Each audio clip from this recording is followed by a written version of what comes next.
नमस्कार प्रयागराज में लोक सेवा आयोग कार्यालय यूपीपीएससी के सामने छात्रों का प्रदर्शन आज चौथे दिन जारी है। गुरुवार सुबह प्रदर्शनकारी आंदोलन और पुलिस कर्मियों के बीच झड़प हो गई।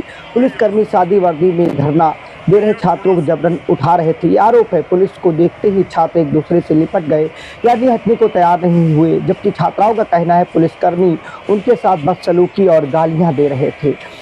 लगातार ये आंदोलन उग्र हो रहा है। पुलिस की इस हरकत से छात्र भड़क गए। करीब 1 घंटे के अंदर 10,000 से ज़्यादा छात्र आयोग के नज़दीक पहुंच गए। पुलिस ने बैरिकेडिंग करके आयोग के रास्ते को सील करके रोकने की असफल कोशिश की। प्रदर्शनकारी छात्रों ने बैरिकेडिंग तोड़ डाली। छात्र आयोग के गेट तक पहुँच गए। अब पुलिस बैकफुट पर है। पुलिस ने आयोग की बिल्डिंग को चारों तरफ से घेराबंदी करके सुरक्षित किया है ताकि कुछ तो स्थिति सुधारी जा सके।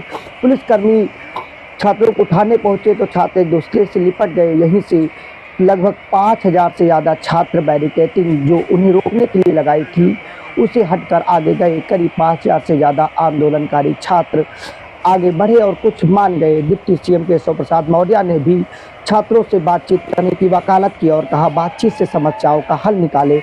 उन्होंने अखिलेश यादव पर निशाना साधा। कहा सो बोले तो बोले चन्नी क्या बोले, जिसमें 72 छेद अखिलेश यादव राजनीतिक लाभ लेकर आंदोलन का राजनीतिकरण करना चाहते हैं। सपा को उन्होंने समाप्तवादी पार्टी कह के राजनीतिक पहले बुधवार को भी छात्र आंदोलनकारियों ने तीसरी बार डीएम से बातचीत की, लेकिन हल नहीं निकला। हल क्यों नहीं निकला उस पर जाते हैं।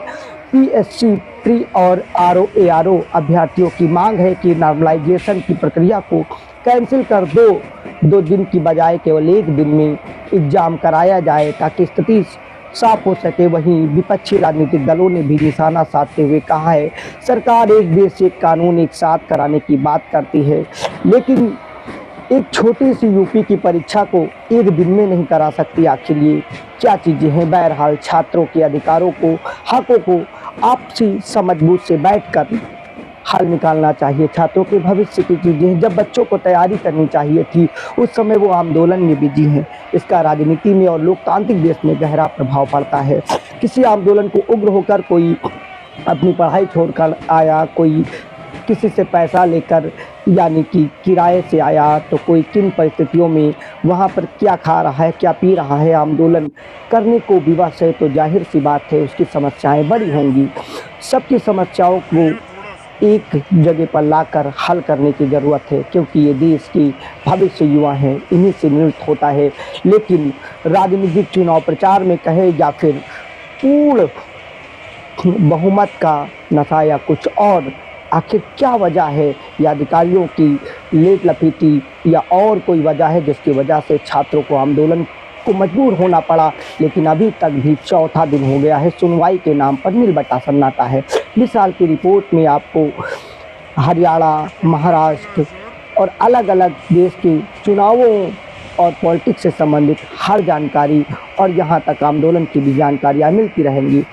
जल्द हम झारखंड चुनाव की कवरेज के बाद रहीमाबाद के आंदोलन को भी कवर करेंगे, जहाँ पर एयरपोर्ट के नाम पर गाँवों को खाली कराया जा रहा है। कारण अलग है, चीज़ें अलग हैं।